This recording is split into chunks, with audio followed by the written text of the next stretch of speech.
Hello everyone, I hope आप सब ठीक होंगे अपने अपने घरों में।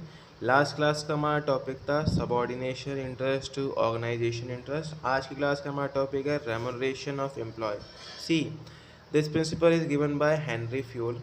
और उन्होंने इस प्रिंसिपल में क्या कहा था, आइए समझते हैं। देखिए, पहली बात ना, कभी भी कोई आपका बिजनेस होता है ना, बिजनेस, तो उस बिजनेस को उसके एट मैक्सिमम पॉइंट या जो गोल उस कंपनी ने सोचा है ना, उस गोल को अचीव करने में मैनेजर का तो हाथ होता ही होता है, बट एम्प्लॉयज़ का जो एक्चुअल में लोअर लेवल पे काम कर रहे हैं उनका एक्चुअल वर्क होता है। वो फ्रंट लाइन वर्कर्स होते हैं जो एक्चुअल में आपके बिजनेस के लिए काम करते हैं।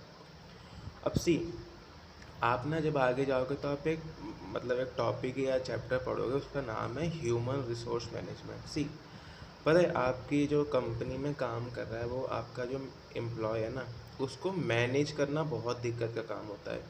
बिकॉज देखो, अलग अलग एम्प्लॉयज़ हैं और अलग अलग उनका मेंटेलिटी होता है, बिलीव्स होते हैं, तो आपको उनको एक साथ लेते हुए चलना पड़ेगा। और उन सब में सबसे इम्पोर्टेंट बात आता है उसका रेमुनरेशन, कि आप उसको पे कितना कर रहे हो।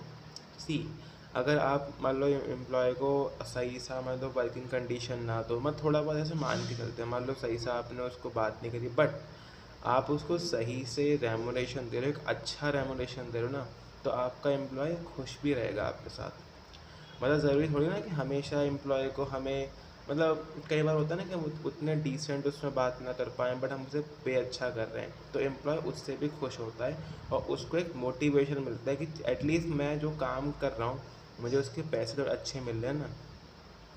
आई होप थोड़ा बहुत आपको समझाओ। एक बार डेफिनेशन पढ़ लेते हैं। The overall pay and compensation should be fair to both employ and organisation. जो भी कंपनसेशन या पे किया जा रहा है ना, जो भी हो, वो बहुत फेयर होना चाहिए। मतलब वो एम्प्लॉय के लिए भी सही हो कि हाँ यार, मैंने इतना काम करा था, मुझे इतना पे बनता है। और वो जो पे कर रहा है वो ऑर्गेनाइजेशन के लिमिट्स में हो। मतलब ऐसा कोई पे नहीं होना चाहिए कि बाई चांस एम्प्लॉय वो ऑर्गेनाइजेशन कभी पे ही ना कर पाए। जैसे फॉर सपोज बाय मान के चलिए, एक वर्कर है आपका, ठीक है, एक वर्कर है आपका। अब मार्केट में जो स्टैंडर्ड चल रहा है वो चल रहा है 700 रुपये। आपको अपने वर्कर को 700 रुपये पे करना पड़ेगा। लेकिन ऑर्गेनाइजेशन क्या सोचा है कि यार मैं थोड़े पैसे बचाता हूँ, तो उसने बोला कि हम 500 पे करेंगे। अब यहाँ पे तो नहीं है ना, ये जो ऑर्गेनाइज ये जो कर रहा है ये फेयर थोड़ी ना होगा। आपको कितना पे करना चाहिए, 700। और वर्कर सोचेगा यार मेरे को ना मेरे इस काम के 2000 मिल जाए, तो भाई वो ऑर्गेनाइजेशन कभी पे ही नहीं कर पाएगी आपको। तो आपका जो रेमुनरेशन होना चाहिए वो वर्कर और ऑर्गेनाइजेशन के लिए बिल्कुल फेयर होना चाहिए, ठीक है। The employ should given the employ should give them at least a reasonable standard of living. मतलब एम्प्लॉय को जो आप पे कर रहे हो ना, उसको इतना तो पे कर दो कि यार वो अपना एटलीस्ट जो मतलब जिस तरीके से वो जी रहा है एक स्टैंडर्ड लिविंग पे तो आ जाए, मतलब अच्छे से अपना जीवन चला पाए। At the same time it should be given the paying capacity of company. और जो पे किया जा रहा है वो कंपनी की पेइंग कैपेसिटी के अंदर भी होना चाहिए, मतलब उसके कभी बाहर नहीं जाना चाहिए। इतना भी कंपनी भी खुश रहे कि मेरे को इतना पे करने में मैं वो हूँ, मतलब एलिजिबल हूँ, या मतलब इतने पे करने की मेरी कैपेसिटी है। और वर्कर को भी इतना मिल जाए कि यार वो अपना जीवन सही से चला पाए, ठीक है।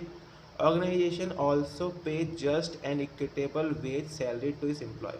ऑर्गेनाइजेशन को जो पे करना चाहिए वो जस्ट हो, मतलब सही उसमें हो, इक्विटेबल मतलब सबको समान रूप से मिले और इक्वली होना चाहिए वेज और salary to its employ. See, wage मिलता है वर्कर्स को, सैलरी मिलती है एम्प्लॉयज़ को, फॉर योर जस्ट नॉलेज बता रहा था। और last, employ should not feel that he working for very low wages. Employ को कभी भी ऐसा फील नहीं होना चाहिए कि वो जो काम कर रहा है और जिस काम के उसमें पैसे मिल रहे हैं वो पैसे उसके काम के हिसाब से बहुत कम हैं।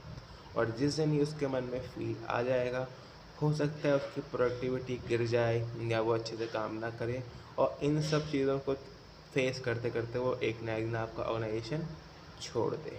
तो सी, जितना वर्क करो, जितना आपका वर्क होना चाहिए उसके अकॉर्डिंग ही वेज होना चाहिए। और सिंपल, जो वेज होगा वो क्या क्या होना चाहिए, फेयर होना चाहिए और जस्ट होना चाहिए। आई होप आपको टॉपिक समझाओ। मिलते हैं नेक्स्ट क्लास में।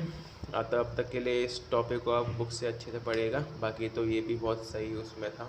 ये भी मैं जो नोट्स बनाता हूँ ये आपके एनसीईआरटी बुक से एक बार रीड लगा लीजिएगा। और बाकी अगर ना समझ में आए तो एक बार just deeply throughout the lines पढ़ना है आपको। आगे मिलते हैं नेक्स्ट क्लास में। Thank you for watching my video.